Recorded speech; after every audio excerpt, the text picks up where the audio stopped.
Hello, my name is Jonah, and I'm starting this YouTube channel called Think Out Loud because, well, I have a lot of ideas about things in the world, and I just needed a way to share them. And really, YouTube seemed like the best way for me to do it.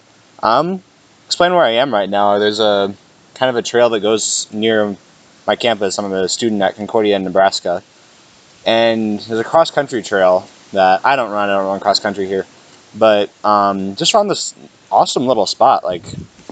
It's right by the creek. That's my bike and stuff there.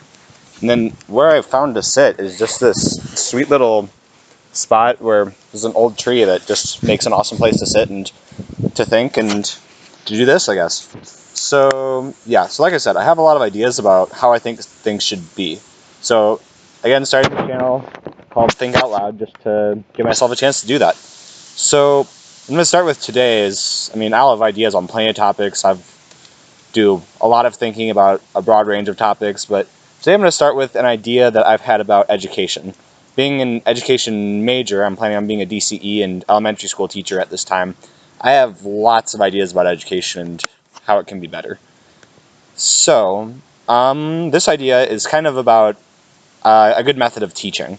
So I have a lot of ideas about what could be changed, about how teaching is done. But one of my ideas, and I love this idea, is about having younger students teach to other grades. So, so here's the thing. A lot of teachers, even a teacher right out of college, has long mastered math problems like 2 plus 2 or 5 times 5 or, basic math problems like that.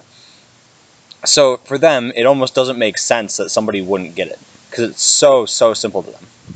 But let's say that I'll just say second grade is where people are learning topics like that. But let's say we put like a third or a fourth grader in there to help teach with things like that. Someone who's just pretty recently learned it and maybe still getting getting into some of the more complicated facts of it. How much more will a student like that be able to understand a student in, say, second grade who's just learning multiplication? And another perk of this is that they could have friends who are in the grade above them. So if like a second grader is friends with a fourth grader, and the fourth grader is their teacher, then they're going to find it so easy to ask for help from that friend who's now their teacher, which is another great thing in and of itself, having a teacher or having a friend as a teacher. And yeah, so it's just great having, I think it'd be really great because not only will they understand, but also the age difference is closer. So not only does the teacher, who again would have like a 2-year age gap, would be like able to understand the student better, but the student would be able to understand the teacher. Now here's a point of conflict possibly that some people may think of. How are we going to get like fourth graders or whatever grade able to teach? And I think that's where the teacher would come in. So the teacher wouldn't be directly teaching, but the teacher would be helping the fourth grader to teach better. So like one thing I may have mentioned that I'm planning on being a DCE is that like a lot of what a DCE does is it equips other people to lead in the church. So in this case, the teacher would be equipping the fourth grader to teach the second grader. The fourth grader would be doing the teaching. The teacher would help teach the fourth grader to teach the second grader. But the fourth grader would be teaching the second grader, which again leads to more understanding and a closer connection between the teacher and the student. So to sum up, which I kind of just did, but I might as well do it again since I just said I would. I think this is a really good idea because, like, again, like the teacher and student, there's better understanding between both of them. And also, gosh, this is where I forget my other point. This is the thing with thinking out loud, you don't write stuff down. You just kind of, it's stream of consciousness stuff.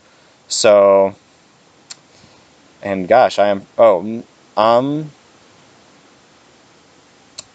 yeah, so I'm forgetting my other point. But, I said it earlier in the video, so if you forgot it too and want to go back, I think I said it probably somewhere around the 2-minute mark.